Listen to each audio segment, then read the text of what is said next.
신년 첫 주일입니다. 또 금년 한 해 첫 시간, 첫 주일 시간을 허락해 주신 우리 하나님 앞에 감사를 드리며 여러분 모두 금년도에 복 많이 받으시길 바랍니다.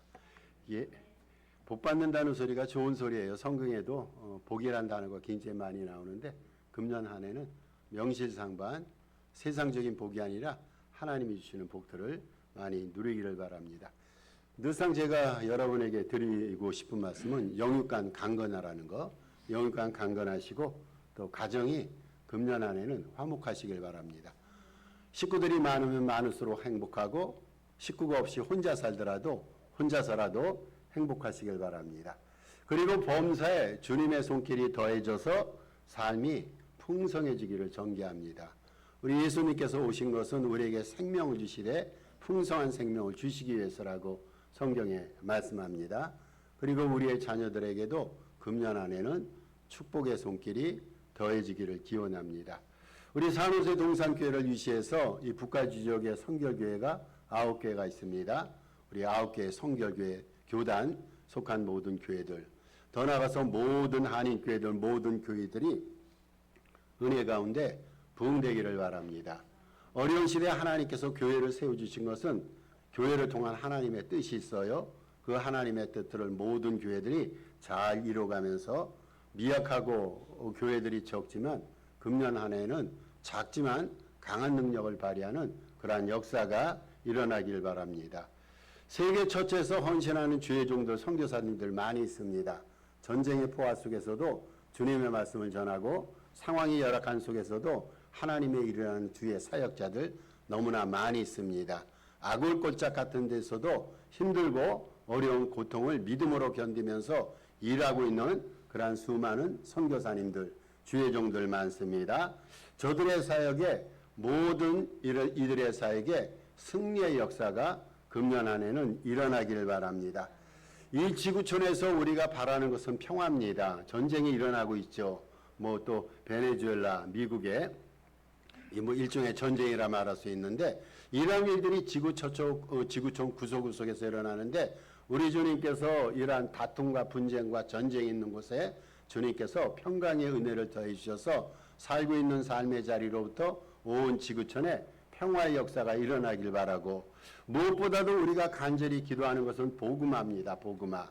모든 것이 복음 속에서 은혜가 되고 복음 속에서 충만한 역사가 일어나는데 하나님께서 우리의 삶의 현 장막에서 복음화를 일으키시고 우리 주변에도 복음화를 일으키시고 특별히 우리가 살고 있는 베이 지역에 복음이 필요합니다. 이 지역에도 복음화의 역사가 일어나며 세계 전체에서 모든 자들이 복음을 받아들여서 복음으로 주의 은혜 안에서 풍성한 삶의 역사 금년에 일어나기를 바랍니다. 2026년도 저희 교회 표 여러분 아시죠? 온전함과 신실함으로 섬기자. 그리고 표 성경 구절은 오늘 함께 봉독했던 여호수아 24장 14절입니다. 이 여호수아서 24장은 여호수아서의 마지막 장이 됩니다. 여호수아는 24장으로 되어 있는데 이 마지막 장입니다. 여호수아는 모세의 후임자입니다. 그리고 가나안에 들어가서 그 가나안 정복전쟁을 하는데 수없이 많은 정복전쟁에 여호수아는 선두에 서게 됩니다.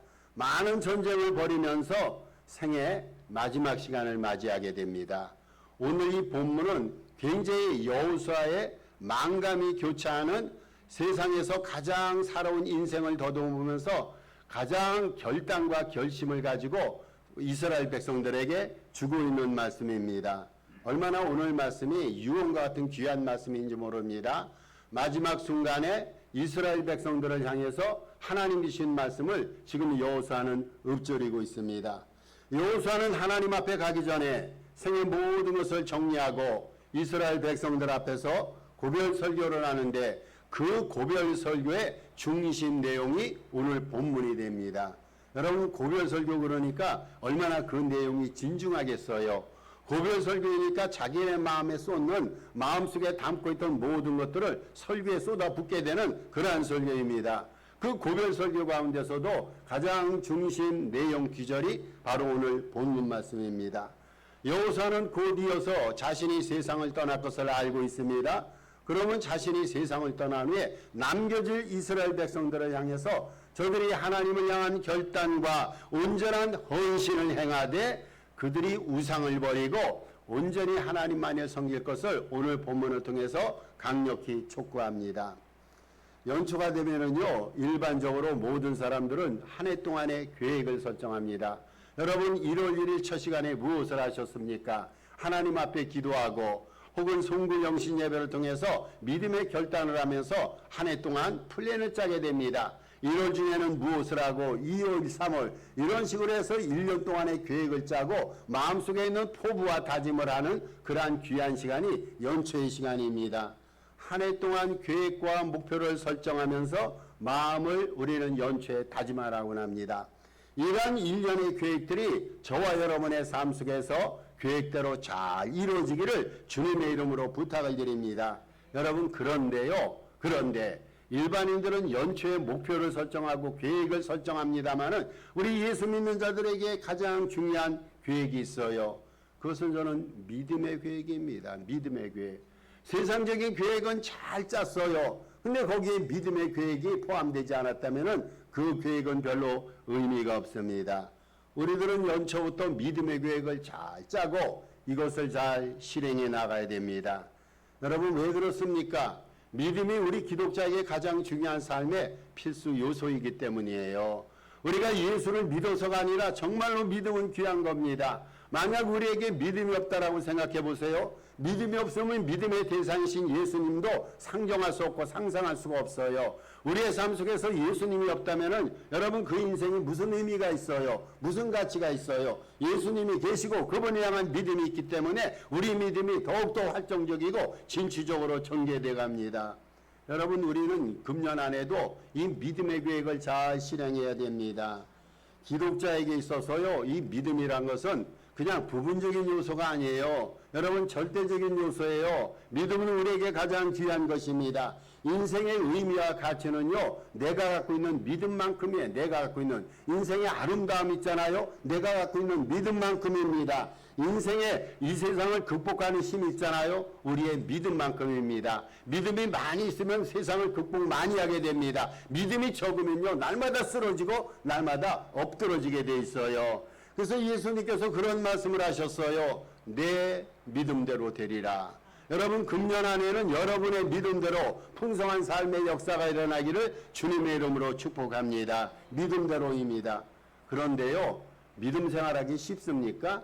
여러분 우리는 믿음을 가지고 있다고 생각해요. 다 우리가 믿음이 있어요. 근데 믿음의 실체를 살펴볼 때 여러분 우리가 갖고 있는 믿음이 온전하고 큰 믿음이니까 아니잖아요. 우리의 믿음을 스스로 성찰하고 믿음을 분별하고 헤아릴 때 우리는 스스로 내 믿음이 너무 부족하구나, 내 믿음이 연약하구나, 늘 우리는 이러한 믿음의 실상을 스스로 고백하고 스스로 파악하게 됩니다.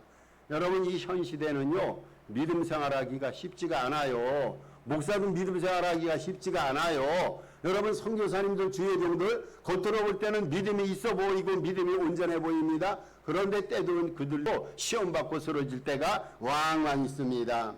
디모데전서 3장에 보면은요, 말세의 현상에 대해서 기록을 합니다. 여러분 디모데전서 3장 보면은요, 마지막 때에 일어날 현상들이 기록이 되어 있어요. 마지막 때에 일어날 징조들이 기록되어 있습니다. 거기에 보면은요, 마지막 때 말세 영적인 현상에 대해서도 기록을 하고 있어요. 예수 믿는 자들은요, 일반적인 현상보다는 영적인 현상을 더 주의 깊게 봐야 됩니다. 사도 바울이 뭐라고 말세의 영적인 현상들에 대해서 말하냐면은 이렇게 말합니다. 사람들은 거룩치 아니하며, 바울의 표현이에요. 하나님이 계시를 줘서 실상을 말하는데 말세의 사람들은 거룩지 않다라고 말합니다. 여러분 정말 거룩합니까? 그런데 성경은요, 우리들을 향해서 거룩지 않다라고 말합니다. 또 뭐라고 말하냐면요, 쾌락을 사랑하기를 하나님 사랑하는 것보다 더하다고 그랬어요. 세상의 즐거움은 즐겨요. 먹거리 볼거리는 즐기는데 하나님을 향한 그 즐거움이 부족하다라고 말합니다. 세상적인 기쁨과 즐거움은 많이 있는데 예수를 섬기면서 믿음 가운데서 누리는 하나님을 향한 즐거움이 부족하다고 성경은 말합니다. 또 뭐라고 말하냐면요, 말세는 경건의 모양은 있대요. 경건의 모양은 있는데 경건의 능력은 없다고 말합니다. 예수 믿는 사람 주일날 되면 교회 쏟아져서 예배를 드립니다. 예배를 드리는 모습 보면요, 얼마나 경건합니까? 근데 사도 바울과 성경이 뭐라고 표현하냐면요, 그것이 그냥 문이래요, 형식이래요. 그리고 실상은 경건의 능력이 없다라고 말합니다. 능력이 없으니까요, 세상적인 힘에 의해서 유혹받고 쓰러질 때가 얼마나 많이 있습니까? 여러분, 말세의 현상은요, 그렇대요. 거룩지 않대요. 쾌락만을 사랑한대요. 그리고 경건의 능력과 경건의 지혜가 없다라고 말합니다. 여러분, 이 말씀이 누구를 향하신 말씀입니까? 과거에 2000년 전에 사도 바울의 수신자들, 사도 바울이 편지를 보냈을 때 그 사람들을 향한 말씀입니까? 아니에요. 2000년 후의 독자들인 우리를 향한 말씀입니다. 우리의 실상이 그렇다고 성경은 말합니다. 여러분, 말세 신앙생활하기가 쉽지가 않아요. 이거 우리가 극복하자는 거예요. 그래서 온전하고 그래서 진실하게 주님을 섬겨보자라고 금년 연초를 우리는 그런 믿음의 결단을 고백을 가지고 말씀을 듣고 삶을 살아가야 됩니다. 그러면요, 말세에 이것을 제가 구체적으로 설명을 드립니다. 말세에 믿음 생활이 왜 이토록 힘들까요? 말세에 믿음 생활이 힘들어요. 그거를 말씀드립니다. 말세에 믿음 생활이 힘든 몇 가지 이유가 있는데, 첫 번째 종교적인 이유입니다. 여러분, 말세에는요, 적그리스도가 나타나서 예수 믿는 것을 자꾸만 회방합니다. 복음의 광채를 흐리게 해서 성도들을 미혹해야 합니다. 그리고 우리로 하여금 믿음의 길에서 이타다라고 만듭니다. 이게 적그리스도입니다. 종교적 이유가 그렇습니다. 또 경제적인 이유가 있어요. 경제적인 이유는요, 세상 사람들이 물신주의에 빠져요. 이거를 더 쉬운 말로 표현하면요, 하나님 사랑하는 것보다 돈을 더 사랑한대요. 성경이 말하잖아요. 여러분, 돈 좋아하시죠? 좋아하시는 거 좋아요. 그러나 사랑하지 말자고요. 우리가 사랑해야 될 것은요, 인격적인 대상만 사랑해야 돼요. 우리가 개를 사랑하고 물질을 사랑하지 못해요. 관심은 갖되 우리는 하나님을 사랑하고 이웃을 사랑해야 되는데, 오늘날 현 시대는 물신주의에 빠져서 돈을 사랑한대요. 돈을 사랑하다 보니까요, 돈과 우리와 하나님 사이에 돈이 방패막이가 돼서 돈은 보이는데 하나님은 안 보입니다. 세 번째, 믿음 생활이 힘든 이유가 있어요. 사회적 이유입니다. 사회적 갈등과 다툼과 분쟁과 전쟁이 발생합니다. 여러분, 전쟁 가운데 예수 믿는 거 쉽지가 않아요. 마음이 흐트러지게 됩니다. 믿음 생활을 희석을 시킵니다. 네 번째 이유가 있어요. 자연적인 재해입니다. 쓰나미라든지 홍수라든지 혹은 지진 활동 같은 거, 지진 화산 같은 거, 이런 것들이 발생해서 심리적 불안을 조성하는 거예요. 어디서 어떠한 사고가 일어날까? 저곳에서는 쓰나미 홍수가 발생했는데 이렇게 세상에서 일어나는 자연재해를 보면서 심리적 불안이, 육신적 질고가 가중이 되면서 믿음 생활을 힘들게 합니다. 또 한 가지 이유가 있어요. 도덕적 이유입니다. 도덕적 이유. 말세에는요, 불법이 성행한다고 그랬어요. 너도나도 법이 없대요. 불법, 불의가 성행한다고 말합니다. 사랑이 식어간다고 말합니다. 법이 없다는 것은요, 사랑이 없다는 것, 사랑이. 하나님 사랑하는 것보다도 쾌락을 사랑합니다. 이웃을 사랑하는 것보다도 나를 사랑합니다. 사랑이 없다 보니까요, 이 세상 사람들이 사나워진다고 그랬어요. 사나워집니다. 작은 일에도 화가 치솟는, 아무것도 아닌 일인데 얘기를 듣고 행동하는 걸 보면, 남이 행동하는 거 보면 분노가 치솟 올라오게 되고 화를 폭발시키게 되고, 그러다 보니까 다툼과 싸움이 되고 사랑이 식어가고 사람들은 사나워지는 이러한 도덕적인 이유들 까닭에 믿음 생활이 힘들어진다 말합니다. 그러면은요, 여호수아가 지금 권하고 있어요. 여호수아가 권하는 온전하고 신실한 믿음을 우리들은 어떻게 실행할 수 있을까요? 말세에는 이렇게 믿음 생활하기 힘든 이유들을 성경은 우리들에게 고하고 있는데, 이러한 현실 속에서도 예수 믿는 우리들이 어떻게 온전하고 신실한 믿음을 실행할 수 있을까요? 여러분, 안 믿는 사람과 믿는 사람 삶의 환경은 같습니다. 근데 예수 믿는 사람은 삶의 환경을 극복해서 그것을 믿음 가운데 소화해서 믿음으로 하나님 앞에 영광 돌리는 거예요. 이게 믿음 있는 사람의 가치고 아름다움 아닙니까? 그렇다면은 이러한 현실적으로 말세의 믿음 생활이 어렵고 힘든 상황 속에서 어떻게 우리가 온전한 믿음을 유지하고 그 믿음을 실행할 수 있을까요? 세 가지를 말씀드립니다. 제가 늘 말씀드렸던 건데 성경의 교훈입니다. 첫째로 하나님 말씀에 전적으로 기대해야 됩니다. 늘 여러분 제가 하나님 말씀을 계속해서 얘기하는데 하나님 말씀에 기대는 놀이밖에 없어요. 상천하지에 온전하고 거룩하고 진리가 되는 것이 있다면 하나님 아닙니까? 그리고 그분이 하신 말씀 아닙니까? 여러분 말씀은요 거짓을 못해요. 저는 거짓말합니다. 여러분도 거짓말합니다. 사람들은 허언을 합니다. 그런데 하나님 말씀은요 허언을 못하고 거짓을 못합니다. 여러분 말씀은요 진실만을 말합니다. 말씀은요 늘 우리에게 일깨워주실 때 진리만 일깨워주십니다. 따라서 하나님의 말씀이 절대 진리가 됩니다. 이 세상에는요 상대 진리랑 근사 진리라는 것이 있어요. 진리에 가까이 가면 그것을 근사 진리라 말합니다. 진리와 비슷한 것을 유사 진리라 말합니다. 그런데 하나님과 그 말씀은 유사 진리도 근사 진리도 아니고 절대 진리입니다. 여러분 하나님의 말씀이 절대 진리예요. 따라서 우리가 하나님의 말씀대로 살아가면요 우리도 진리의 사람이 되고 온전한 믿음을 가질 수가 있습니다. 그런데 오늘의 문제가 있어요. 많은 사람들이 말씀보다는 기분에 따라서 감정에 따라서 신앙생활을 하곤 합니다. 이게 뭘 말하냐면요 믿음이 감정의 지배를 받아요. 여러분 주님의 일을 열심히 하다가도 기분이 안 내키면 안 해요. 성경 말씀을 열심히 묵상하다가도 오늘 기분이 안 좋아. 그럼 성경을 덮습니다. 때로는요 우리의 삶 속에서 믿음보다는 감정이 앞서갈 때가 있어요. 기분 내키는 대로 신앙생활할 때가 있습니다. 감정은요 믿음이 아니에요. 이거 기억하십시다. 기분과 감정에 기대면요 믿음이 흔들리고 변덕을 부리게 됩니다. 믿음의 근거와 기초는 영원한 사실은 주님의 말씀입니다. 여러분 믿음이라는 것은요 이런 거예요. 주님께서 말씀하시는 것은요 무엇이든지 옳다고 확신하는 거, 이게 바로 믿음이에요. 주님이 말씀하시잖아요. 성경이 우리에게 말하잖아요. 설교를 통해서 혹은 주의 종도를 통해서 하나님의 말씀이 우리의 귓전에 들리잖아요. 그 말씀이 하나님의 말씀이고 절대 옳다는 것을 실제적으로 확신하고 믿는 거, 이게 바로 믿음입니다. 말씀을 의심하거나 말씀에 토를 달게 되면요 믿음이 생기지 않아요. 믿음이 절대 생기지 않습니다. 마리아를 보세요. 마리아가 성령으로 예수를 잉태했어요. 여러분 이거 믿을 수가 있어요? 오늘날 여인이 갑자기 배가 불러오는데 성령으로 잉태했대요. 이거 못 믿습니다. 인간의 논리를 어떻게 받아들입니까? 그런데 마리아는 그 말을 천사에게 들었을 때 뭐라고 표현합니까? 말씀대로 이루어지리다. 여러분 이게 믿음이에요. 하나님의 말씀이 주어지니까요. 어떻게 우리가 표현해야 됩니까? 그 말씀대로 이루어질 것을 믿습니다. 이게 믿음이에요.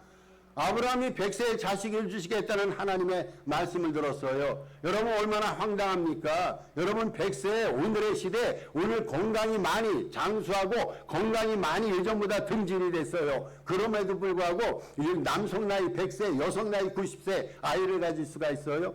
여러분 이거 황당하지 않습니까? 근데요 이 성경에 보면은요 아브라함은 100세의 자식을 주시겠다는 황당한 듯한 하나님의 말씀을 주님의 말씀을 그대로 믿었어요. 여러분 믿었어요. 주님이 말씀하시니까 그 말씀을 행하시겠다. 그 말씀대로 믿음으로써 약속을 성취받고 믿음의 조상이 되었습니다. 성경에서 예언하고 약속한 모든 축복들이 있잖아요. 그것을 믿는 자들에게는요 그게 실제 이루어집니다. 안 믿는 자들은요 이름을 받을 수가 없어요. 따라서 자신의 감정에 상관없이 믿음의 말씀에 기대는 것이 진실한 믿음이고 온전한 믿음입니다. 매일 하나님의 말씀을 붙들고 말씀 안에 살아가는 말씀의 사람이 다시 되시기를 주님의 이름으로 부탁을 드립니다. 두 번째로 온전하고 진실한 믿음을 실행하기 위해서는 항상 시선을 주님께 두어야 합니다. 우리의 시선을 주님께 두자는 거예요. 히브리서 12장 2절 이것도 우리가 잘 알고 있는 성경 구절입니다. 믿음의 주여 온전케 하시니 예수를 바라보자. 여러분 믿음이 뭐라고 그랬어요? 믿음은 말씀에 기대는 거예요. 하나님이 말씀하시는 것은 옳다고 여기고 그것을 따라가는 것이 믿음이라고 그랬어요. 여기 두 번째 항목에서 믿음이란 뭐냐면요. 시선을 주님께 고정시키는 거, 주님만을 바라보는 거, 한시도 내 초점을 주님께서로부터 벗어나지 않고 주님만을 주시하는 것, 이것이 온전한 믿음입니다. 여러분 요즘에 세상을 보세요. 세상 얼마나 급변합니까? 세상은 급변합니다. 변화무쌍하고 변덕스럽고 자주 흔들립니다. 여러분 이게 세상이잖아요. 세상은 고정불변이 아니라 계속 흔들리게 돼 있어요. 따라서 세상을 바라보고 환경을 바라보면 두렵고 떨립니다. 여러분 환경을 바라보면요 삶이 지칠 때가 많이 있어요. 그렇다면은 사람을 보면은 내 인생, 우리의 인생이 좀 고정이 되고 완결될까요? 아니죠. 사람을 보면요 환경을 보면 두렵고 떨리지만 그렇다고 해서 사람만을 바라보면요 시험받고 도전받고 넘어지고 납니다. 제가요 신학교 들어갔을 때 제 인생의 사표 한 분이 있었어요. 인생의 모델이 있었어요. 저는 그분을 굉장히 흉내내기를 바랬습니다. 그분의 어투도 따라가기를 바랬어요. 너무 좋은 거예요. 그분이 존경스럽고 사랑스럽고 내 인생을 다 투자해서 그분을 닮아가면 내가 성공적인 목사가 되겠다 생각하면서 어떤 선배 한 분을 모델을 삼아서 다 쫓아갔어요. 말투도 그분을 닮았고 글을 쓸 때도 그분의 스타일을 많이 도용했습니다. 그래서 제 초창기의 설교에는요 어떤 분이 제 설교를 꼭 그분 설교를 답습했다 이렇게 말한 분이 있었어요. 그렇게 제가 존경하고 사랑했던 분입니다. 그런데 어느 순간부터 그분의 삶 속에서 결격적인 모습이 보입니다. 부족한 모습이 눈에 띄기 시작합니다. 조금씩 멀어지기 시작했어요. 내 인생의 모델이고 스승인데 그러다가 제가 삶의 모델을 그분으로부터 다른 분으로 바꿨어요. 그런데 그 바뀌었던 다른 분들도 역시 부족함을 발견하고 그때 제가 느꼈던 것이 있습니다. 환경을 바라보면 두렵고 떨리지만 사람을 바라보면 시험받고 도전받고 넘어질 수밖에 없구나. 여러분 이것이 뭔 말입니까? 우리 주님만 바라보자는 거예요. 여러분 주님을 바라보면 인생이 담대해지지 않습니까? 마음속에 평안이 들어오지 않습니까? 주님을 바라보면은요 유지부동이 됩니다. 세상은 흔들립니다. 사람은 흔들립니다. 그런데 주님은 흔들리지 않습니다. 신앙생활이란 것은요 주님을 바라보는 거예요. 주님을 바라볼수록 그분을 향한 신뢰도가 상승하면서 믿음이 자라게 됩니다. 주님을 계속 바라보면요 어떠한 현상이라냐면 그의 마음과 정신을 닮게 됩니다. 여러분 바라보면 닮아요. 그분을 목표 삼아서 계속 바라보면요 그분과 같이 닮아지지 않습니까? 그리고 주님을 바라보면요 온유하고 겸손한 마음이 생깁니다. 예수님이 말씀하셨어요. 너희는 나에게 와서 배우라. 온유와 겸손의 마음을 배우라고 주님은 우리를 초대하십니다. 여러분 우리가 주님으로부터 배워야 하는 마음은 온유와 겸손의 마음인데 주님을 계속 바라보면요 교만하던 사람이 겸손하게 바뀌고 있어요. 날카롭던 사람이 부드러운 사람, 온유한 사람으로 바뀝니다. 그래서 주님을 바라보면요 결론적 참 크리스찬이 됩니다. 하나님의 말씀을 따라갈 때 온전한 믿음의 신앙인이 됩니다. 주님께 시선을 둘 때 참 크리스찬이 됩니다. 크리스찬 뜻이 뭐예요? 여러분 기독자란 뜻이 뭡니까? 두 가지 뜻이 있어요. 하나는 작은 예수입니다. 우리가 주님을 바라보잖아요. 그 우리가 작은 예수가 돼요. 또 하나의 의미가 있어요. 주님을 닮은 자, 예수를 닮은 자가 크리스찬이에요. 작은 예수가 되고 예수님을 닮은 자가 됩니다. 어떻게 할 때? 주님을 바라볼 때, 말씀에 기댈 때 작은 예수가 되는 거예요. 사람들이 우리 안에서 예수를 찾는 거예요. 어떻게 찾습니까? 우리가 주님을 닮았거든요. 온유와 겸손의 마음으로 주님을 닮으니까 우리 안에 계시는 예수님을 사람들이 바라보면서 우리를 작은 예수라 표현합니다. 또 우리 안에 하나님의 말씀이 있거든요. 말씀대로 살아가거든요. 사람들은 우리 안에 있는 말씀을 발견하고 우리를 작은 예수라 칭하게 됩니다. 늘 손자에게 하나님 얘기라는 한 할아버지가 있었어요. 그 할아버지와 손자 사이가 좋았는데 늘 예수님이 얘기합니다. 하나님 얘기를 합니다. 어느 날 할아버지와 손자가 산책을 하게 됐어요. 그날도 이런저런 얘기를 할아버지가 많이 합니다. 손자는 또 뭐 이런저런 질문들을 많이 합니다. 그러다가 손자가 할아버지한테 한 가지 궁금해야 된 질문을 던졌어요. 늘 궁금했거든요. 그 질문이 뭐냐면 할아버지는 늘 하나님 얘기를 하는데 할아버지는 정말로 하나님 보셨어요? 하나님 얘기를 매일 하니까 하나님을 여러분 보지 않고 하나님 얘기 못하자. 그렇다면 거짓이잖아요. 내가 누군가에게 진실을 얘기할 때는 그것을 경험한 것이 아닙니까? 경험한 자가 얘기하지 진실이 되는데 이 손자에게 늘 할아버지가 하나님 얘기를 하니까 손자가 궁금해서 물었어요. 그때 할아버지가 이렇게 대답했습니다. 얘야, 나는 나이가 들수록 하나님 외에는 아무것도 보이지 않는단다. 이 할아버지는 하나님만 보인다고 손자에게 고백을 한 거예요. 여러분, 우리의 신앙 길이가 금년 안에 1년 동안 늘어가고 있습니다. 우리의 인생의 길이도 금년 안에 1년 동안 늘어가고 있습니다. 신앙의 길이가 길어질수록, 나이가 들어갈수록 저는 여러분은 이 할아버지와 같았으면 좋겠습니다. 여러분, 지금까지 세상 볼 만큼 봤잖아요. 세상을 향한 시선을 얼마나 많이 투자했습니까?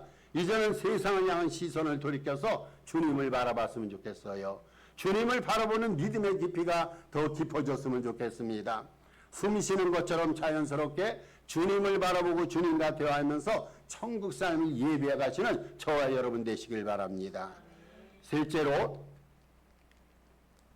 주의 일에 열성을 다해야 됩니다. 여러분 아시잖아요. 온전한 믿음을 갖기 위해서는 주님의 일에 열성을 다했는데, 고린도전서 5장 18절에서 5장 58절 초반부에 이렇게 말합니다. 형제들아, 견실하며 흔들리지 말고 항상 주의 일에 더욱 힘쓰는 자들이 되라. 주님의 일에 힘쓸 때 온전한 믿음을 형성한다는 거예요. 여러분, 온전하고 견고한 믿음은요, 다른 게 아니에요. 주님께서 우리에게 일을 맡기셨어요. 주님께서 우리에게 사람을 맡기셨어요. 어떤 남편이 아내에게 늘 힘들고 어렵게 합니다. 그러면 그 남편을 하나님께서 이 아내에게 주신 십자가로 생각하고 나에게 맡기신 사람으로 알고 그냥 최선 다하고 충성 다하는 거예요. 주님이 맡기신 일에 헌신하고 충성을 다하는 거, 이게 바로 온전한 믿음입니다. 주님 일에 열성을 다하면요, 마음이 행복하지 않아요? 여러분, 작은 주의 일이지만 그 일을 땀 흘려서 열심으로 감당하면 그냥 뿌듯해지고 행복해집니다. 뭔가 이루어졌다는 당당한 마음이 생깁니다. 그리고 우리가 주님의 일에 열심을 다하잖아요. 이상해도 이 열심이요, 주변에 전염이 되더라고요. 참 주님의 일은 시너지 효과가 있어요. 선교를 하고 주의를 하다 보면요, 주변에서 바라보는 사람이 그 일은 저 사람에게 할당된 일이야 라고 생각하는 것이 아니라, 나도 그 일을 하고 싶어, 나도 선교하고 싶어, 나도 교회를 하고 싶어, 이런 마음이 생깁니다. 여러분, 주님의 일은요, 전염성이 있어요. 전염성이 있어서 한 사람으로부터 또 다른 사람에게 그 일의 열정이 옮겨가더란 말이죠. 만약에 우리가 주님의 일에요, 게으르거나 충성을 다하지 않으면요, 이러한 현상이 일어납니다. 잠언서 10장 5절에 말합니다. 추수 때 다는 자는 부끄러움을 당할 것이라. 부끄러움을 당한대요. 여러분, 주의 일 열심히 안 하잖아요. 부끄러움 당한대요. 하나님께서 우리의 모든 일들을 일거수일투족을 돌아보시고 선악간의 몸으로 행한 그 일들에 대해서 하나님 판단하시지 않습니까? 근데 우리가 주님 앞에 시계처럼 교회만 왔다 갔다 하면서 주님 일에 열성을 다하지 않으면 추수 때, 주님의 심판 때, 주님이 상급을 주실 때 수치를 당한다고 성경은 우리에게 말합니다. 우리가 주님의 일에 최선을 다해야 될 이유가 있어요. 세 가지 이유가 있어요. 첫 번째 이유는요, 인생은 단 한 번이기 때문에, 여러분, 오늘은 한 번이기 때문에, 오늘이라는 날이 많은 게 아니에요. 인생에 여러 번 있는 게 아니에요. 한 번밖에 없어요. 기회가 없어요. 기회가 있을 때 열심히 다해야 돼요. 호흡이 있을 때 해야 돼요. 하고 싶을 때 해야 됩니다. 그 일을 하나님께서 영광 가운데 받아주시는 확신이 생길 때 그 일을 해야 됩니다. 여러분, 오늘이 지나가면요, 내일이 우리에게 보장이 안 돼요. 지금이에요. 이 자리에서 최선을 다하고 충성을 다하는 것이 온전한 믿음입니다. 인생은 한 번뿐이기 때문에, 오늘은 한 번뿐이기 때문에 주님 일에 오늘 최선을 다해야 됩니다. 또 주님 일에 열심을 내야 될 이유는 주님께서 열성적인 분이기 때문에. 여러분, 예수님이 얼마나 열성적인 분이셨어요. 밤새도록 하나님 앞에 기도하시고 식사할 시간이 못 될 정도로 주님의 사역에 최선을 다하셨어요. 주님은 하나님 아버지가 맡긴 일에 한 번도 농땡이를 피운 적이 없어요. 대충 한 적이 없습니다. 모든 일에 최선을 다했어요. 심지어는 기도할 때 땀방울이 핏방울이 될 정도로 기도도 열심히 하셨어요. 여러분, 주님께서 우리에게 주시고자 하고 우리를 통해서 주님께서 얻기를 원하시는 것은 우리의 열심이며 헌신이며 충성입니다. 주님께서 열성을 다했기 때문에 우리가 작은 예수잖아요. 예수님을 닮은 자잖아요. 그렇다면 금년에 주님의 일에 우리도 열성을 다해야 됩니다. 그리고 세 번째로, 주님 일에 열성을 다해야 될 이유는요, 저절로 쉽게 이루어지는 것은 없기 때문에. 여러분, 신앙생활 그냥 교회만 왔다 온다 그래서 어느 날 갑자기 하나님께서 나에게 복을 주시고 그거 아니잖아요. 일해야 됩니다. 열심히 해야 됩니다. 노력해야 됩니다. 저절로 이루어지는 거 없어요. 최선 다해야 됩니다. 저는 간혹가다 그런 얘기를 듣습니다. 왜 성결교회는, 왜 우리 교회는 부흥이 안 됩니까? 여러분, 저 답을 알고 있어요. 압니다. 저를 위시해서 우리의 열심이 부족해서 그래요. 우리의 기도가 부족해서 그래요. 우리의 수고와 노력이 부족해서 그럽니다. 여러분, 열심히 내보십시다. 금년의 기도에, 영성에, 주님의 일에, 모든 일에 최선을 다하는 우리 하나님께서 열성으로 일하는 우리의 모습을 보시고 축복과 은혜와 부흥을 안 주실까요? 정말로 우리가 교회에 부흥을 원한다면 열심을 다해서 주님의 일을 감당해야 됩니다. 여러분, 구약교회 있잖아요. 교회는 두 교회가 있어요. 구약교회가 있고 신약교회가 있는데 구약교회는요, 제사만 지내는 교회였어요. 구약시대 성도들 보세요. 그들은 성전에 와서 제사 드렸어요. 이게 다였어요. 제사를 드려도 하나님께서 은혜 가운데 받아주셨어요. 그런데 지금은 신약시대고 신약교회 시대입니다. 여러분, 신약교회는 일하는 교회예요. 초대교회에서 얼마나 열심히 일했습니까? 얼마나 열심히 기도하고 얼마나 열심히 선교했습니까? 일하는 교회입니다. 수고하는 교회입니다. 노력하는 교회입니다. 수고하고 일하고 노력하고 헌신과 충성을 다할 때 하나님께서 복을 내려주시고 금년 안에는 우리 산호세 동산교회가 이적에 있는 모든 선결교회들이 하나님 앞에 일하는 교회라서 일의 풍성한 열매를 이어서 교회의 부흥과 영광을 크게 드러내기를 주님의 이름으로 축복합니다. 여러분, 열심을 다해서 하나님을 섬길 때 그때 믿음이 자라는 거예요. 그때 믿음이 자랍니다. 말씀을 결론 짓습니다. 오늘 본문의 권면처럼 신실함과 온전함으로 금년 안에 하나님을 잘 섬기시길 바랍니다. 주님을 온전히 믿고 섬길 때 크고 신비한 주의 역사가 드러납니다. 우리 주님 앞에 시선을 두며 주님 말씀에 기대며 주의 일에 열성을 다하며 기쁨 중에 또 한 해를 살아가시기를 주님의 이름으로 축복합니다. 주신 말씀 생각하시고 또 1월 중에 기도 제목이 나왔습니다.